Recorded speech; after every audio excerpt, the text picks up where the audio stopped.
All right, happy Labor Day and welcome to topic 4. And what a perfect topic 4 day for this, because we are looking at labor unions and your response to discussion question 2. How did Labor Day come about?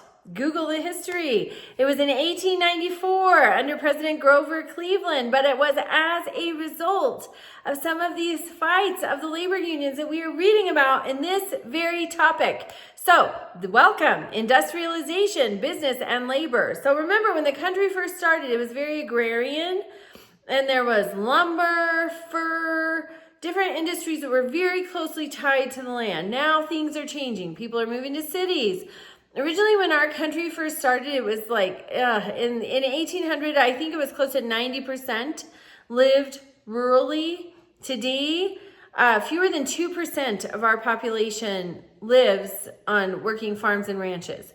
So we've changed a lot. You're examining that. So the Titans, those were the huge business movers and shakers. The Rockefeller, Carnegie. Oh shoot, my brain just went. But that is who you are examining. You're seeing Standard Oil come online. You're seeing the steel industry come online. So many industries that are still around today. They come online, and there are these huge captains of industry, or the Titans. Some of their practices were legal, but were they ethical? Were they justified? You're looking at that for your response to discussion question 1. Then you have discussion question 2, labor unions. If you want to throw in a plug for Labor Day, I welcome it. And then your assignment this week is development of the American economy. We see things changing from agrarian to industrial. So many things are changing. So, and you have your quiz, and then of course participation. If you have missing or late assignments or quizzes, please reach out to me. Those can be reassigned for full credit opportunities.